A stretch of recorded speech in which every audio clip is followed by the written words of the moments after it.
Lecture 10, Collective Behavior. The vast majority of this class has focused on how situational conditions impact the individual's thoughts, feelings, and behaviors. This lecture will focus on group behaviors, how group situations impact individuals or group behaviors in general. It's a concept called collective behavior. Collective behavior is sometimes used in social movements, like a protest or riot. But I want to stress that fads and concerts also involve groups of people acting in sync with one another. I will stress that we know very little, in my opinion, of why people act the way they do in groups, because no survey can extract that information from people. It seems that people just do it. That is, they copy the behaviors of people around them without much thought. That said, we will look at common perspectives on this matter. Mass hysteria theory.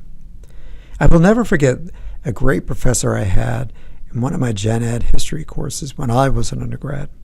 He was a very dramatic teacher, and when he got to the French Revolution, it was very powerful to me, demonstrating the intense emotions going through people at the time.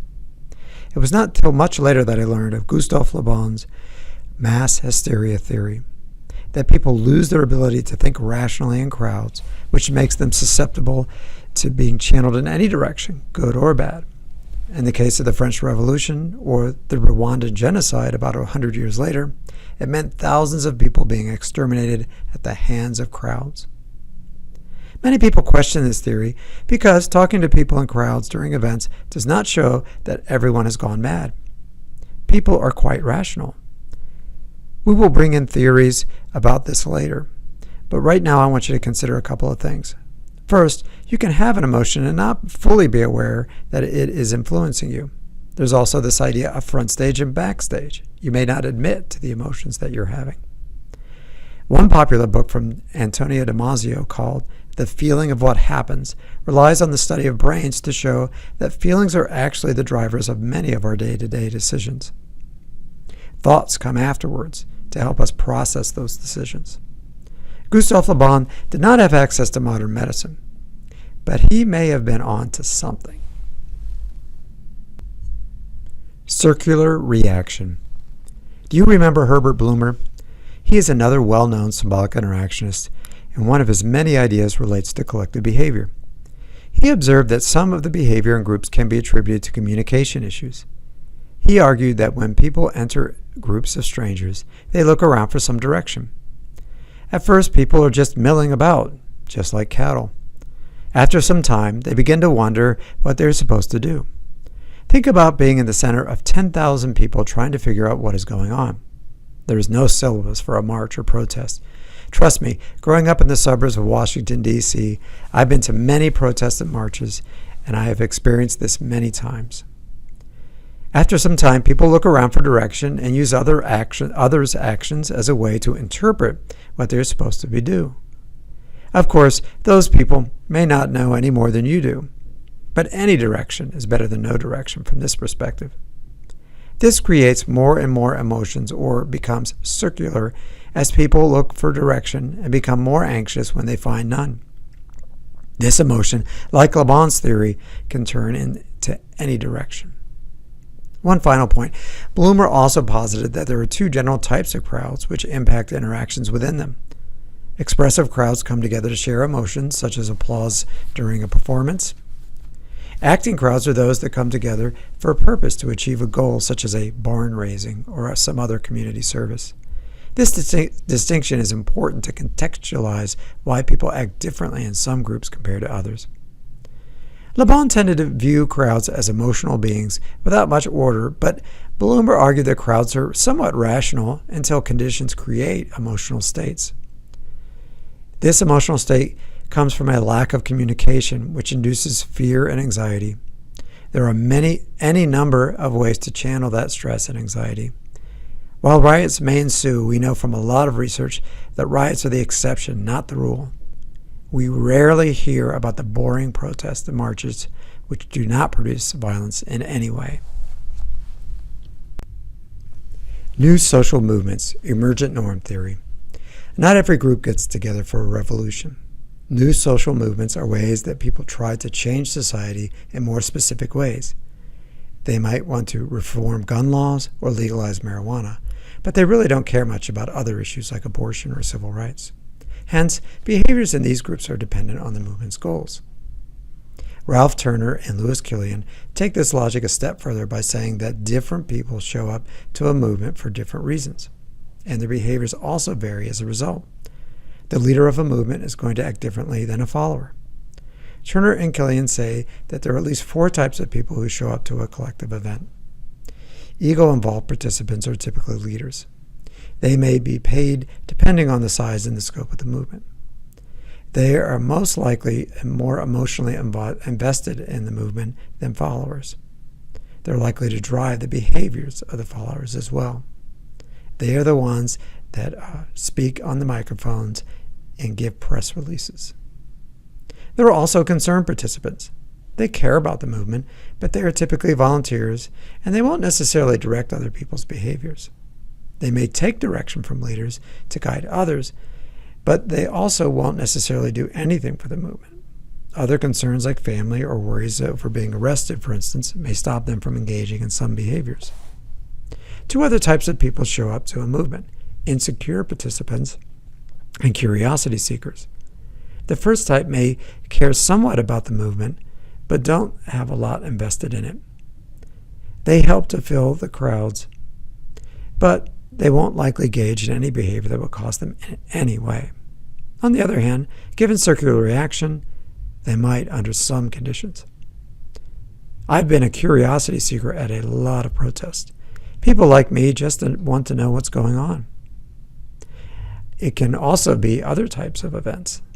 I've always wanted to see the Thriller event that occurs on Commercial Street in Springfield, Missouri every Halloween. I'm not that committed in any way. I just want to see what it is like. Trust me, if I can't find a good parking place, I'm very likely to head home. It's just not worth it to me. New social movements, value-added theory. While we have been focusing on protests and that sort of thing, it is also important to remember that any collective behavior is included in this lecture.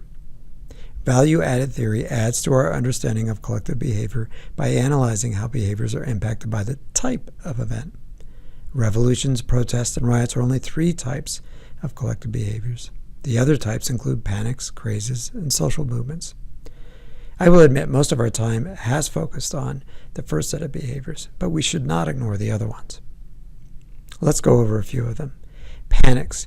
These include anything like the stock market crash from the 1930s that caused people en masse to take their money out of banks, causing them to collapse. Hostile outbursts are typically associated with riots, and we've seen a lot of those in the last year. Crazes include popular fads such as buying apps or toys or any other item, diets, or exercise routines. Norm-oriented social movements include attempts to change specific laws, such as legalizing marijuana sale and use. Value-oriented social movements are attempts to make large-scale changes in society, such as moving from a religious to a more secular one. It is important to remember that all of these types of events will likely involve very different behaviors within them, but they all share a type of contagion where people feel compelled to do what other people are doing, whether it be going out to get signatures on a petition, riding in the street, or buying a product. Sometimes people admit that contagion was part of their decision-making processes, and other times not. They truly believe they're making an independent decision. After a genocide, for instance, you will hear people say that they got caught up in an emotion and just acted on it. I suspect that after people buy a popular item or video game, they don't believe popular trends influence their decisions. It is only by stepping back and seeing how your behavior relates to what a lot of other people are doing that we can see the influence of society on our everyday thoughts, feelings, and behaviors in groups. Anatomy of collective thoughts and behaviors. As we come to the end of our lectures, I want to extend your understanding of human thoughts, feelings, and behaviors in a couple of ways. First, I want to stress the power of ritual. Imagine if you had to contemplate every decision you made in life. It may sound quite logical, but what a terrible way to live. Have you ever been around a person who can't make a decision? Even small things like what to order at a restaurant. Other people think nothing of these things. There is not contemplation at all. Both of these people can be impacted by society, but one does it more deliberately than the other. They are both influenced by society, but you see it more in the person who deliberates each decision as they weigh the advantages and disadvantages of each decision. Most of us do that deliberation much faster. In the field of collective behavior, this is true as well. People make decisions about what to think, feel, and behave. They may contemplate each step or simply move with the crowd without much thinking. I was at a protest once, and I was just getting bored waiting for something to happen. I sat there contemplating whether to leave. The crowd eventually started doing something, just before I called it quits. What did I do? I just got up and went along with the crowd. Research shows that there are limits to what people do in large gatherings. They are rarely violent. Some of the most common behaviors include standing in line, for instance, for food or bathrooms, creating an arc of people, usually around a speaker, or walking and marching from one location to another. Finally, large gatherings typically occur in three phases: assembling, gathering, that's when the activities actually happen, and dispersal. In the vast majority of cases, it is very peaceful. When violence does occur, it is typically caused by a few people and limited in size and scope, because people around them ponder whether they will participate as well. Some jump in quickly while others weigh their options. Do you get the point? Occasionally, it creates contagion with the entire crowd participating in violence, but usually not. Some logic can be applied to all groups.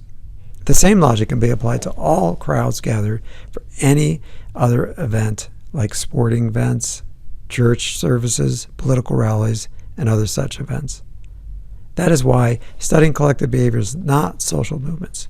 While some aspects of social movements involve collective behavior, much of them do not. Our goal is to better understand behavior in large groups. In many ways, you can see yourself as one person amidst a huge crowd, maybe 330 million Americans or even 7 billion humans on the planet. We are able to make decisions, but it is within these contexts we make those decisions. From the symbolic interactionist perspective, it is a constant tug and pull between the individual and society. Collective thoughts and memories. I want to end our discussion of the power of groups on behaviors, but I have not said much about the role of collective behavior on thoughts and feelings. These ideas manifest themselves in the form of concepts like collective memory. That is the idea that certain symbols or things in our history are remembered about the same way for a large group of people. What do you think when you hear the name George Washington? For many Americans, it is generally a positive image. It produces the same positive thought or feeling at the same time as it does for others. This is how Hollywood movies are able to garner so much support. They use this art form to incite or evoke similar emotions. It need not always be positive. It may stir up anger, for instance, a Nazi or Nazi propaganda. In any case, these things create a connection with the film that results in selling millions of dollars in tickets. Politicians, comedians, and other people who rely on creating emotions in other people have a good understanding of the generalized other. They know how to evoke the emotions in a crowd and use that to garner your support or favor. They are never taught this in school. In fact, I suspect many of us have tried to do the same thing in crowds. Some people are naturals at this. I know that I'm not one of them. It is something you learn about yourself over time and in different situations. Can you be independent of a crowd and thoughts and behaviors? You certainly can. We call these people hermits, or monks, or nuns, people who separate themselves from other people to be more connected to God. They exist in many religions, but I suspect these people have learned the power of groups, and the only way to be separated from that power is to stay focused. I have met many people who have come to this revelation even without a religious motivation, turning off television and media to free themselves from those messages. Conclusions. We started out this class with the focus on situational conditions. What aspects of a situation can impact how we think, feel, or behave? In the case of collective behavior, we are focusing on situations in crowds. While much of the research on this topic takes place in context of protests and marches, They can include any situation where we have to decide how to act around groups of people we don't know very well. We know from research that people rarely enter those situations alone. They're usually there with someone they know, which gives people a place to relax their front stage behavior. That said, they are confronted with decisions about how to act in front of strangers, whether to follow along with the crowd or not. Although most people are quite rational in these situations, they often must make a choice, and that choice depends on their role in the situation, are they an ego-involved participant or not, as well as what the gatherings are for. Is it a protest or a party? Each participant takes in this information and their knowledge of the generalized other, what they think other people would do in that situation, and make a decision. Ultimately, that is life in society when you think of it. We sometimes make different decisions under the same conditions, but most of the time it won't change the world, at least not people outside of our own social lives. The decisions we make definitely impact the people around us, creating rings of change that reverberate among our social networks. At any rate, we make decisions in concert of a whole host of information that we have collected from the people around us in the years that we've been wandering this planet. I hope that this lecture and this class has given you information to help you make better decisions in your life.